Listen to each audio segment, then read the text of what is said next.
Thank you, Chair, and thank you to the committee for the opportunity to appear. My name is Lee. I'm a senior process engineer, a late diagnosed autistic adult and a current NDIS participant.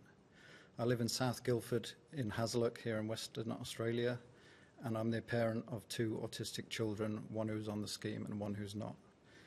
This bill affects me and my family in multiple ways, and I want to discuss two of them. The first is my own. I work full-time, I pay tax. I'm able to do both of these things because of the support this scheme funds.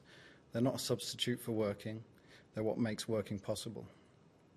It is easy to hear I work full-time and conclude that I can't need much. Before I was diagnosed and supported, I came close to leaving work permanently. I didn't, and these supports are the reason why. If you take them away, the likely outcome isn't that I carry on regardless, it's that I don't, and the same public purse starts paying the other way instead. In my case, the scheme doesn't cost the country money. It returns more than it costs. If you count both sides of the ledger, then unsustainable, which is the government's word, is wrong. And this is the thing I'd most like the committee to act on. The government has not published any cost-benefit analysis of these cuts. Its own 3 analysis over 15 years do not, between them, show this scheme delivering a negative return. The most recent measured the benefits on a basis its own authors called an underestimate. And even then it found benefits outweighing costs for children's and families and for the autism cohort with the lowest assessed support needs. That is not a marginal group at the edge of this bill. On the government's own figures, it's close to the centre of who these changes fall on.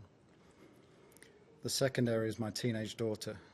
She's autistic, she's on the scheme, and she sits in the age group the access falls hardest on, children between 9 to 15. For that group, there is no named assessment tool and no named replacement programme. She is not in mainstream school anymore. She learns online, and the supports the scheme funds are what make this work. They are the reason she is still in education at all, and the reason she has a chance of finishing it. If she is assessed off the scheme and the government's own projections released under freedom of information put children at the centre of who leaves, 64% of them aged 18 or under, there is nothing announced to catch her.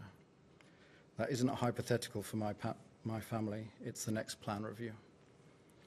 The safety net the committee has been pointed to is already threadbare. My daughter's occupational therapist left last month, and the clinic has since told us it cannot find a replacement. And while we wait, her budget goes unspent. And unspent budgets are what the department has pointed to in this inquiry to reassure you that halving them will not halve anyone's support. My submission sets out the fuller case. Today I would like to leave the committee with 2 asks. First, the bill should not pass in its current form. It changes how access is decided for my daughter's age group, while the tool and the programme I've just described still don't exist. No one should be assessed off this scheme against a tool that has not been named into a programme that does not exist. And if the supports outside this scheme are ever built properly, you will not need to legislate people out of it.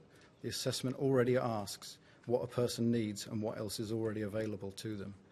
Build the supports and the access question answers itself. The second ask I have is require the government to publish a full cost-benefit analysis before this bill proceeds, of the scheme as it stands and as of the scheme as proposed, because $37.8 billion leaving the NDIS is not the same as $37.8 billion saved. Some of it moves onto states, onto families, onto health and justice and schools. Some of it becomes cost somewhere else that the most recent analysis did not attempt to measure. And some of it is a need that simply won't be met. The Productivity Commission found this scheme adds to national income rather than subtracting from it. Nobody has told this committee which of those costs lands where, and without this analysis, nobody can. Unsustainable is an assertion until the maths is on the table, and the maths the government has commissioned so far says the opposite. Thank you, and I'm happy to take questions at the end if anyone wants to.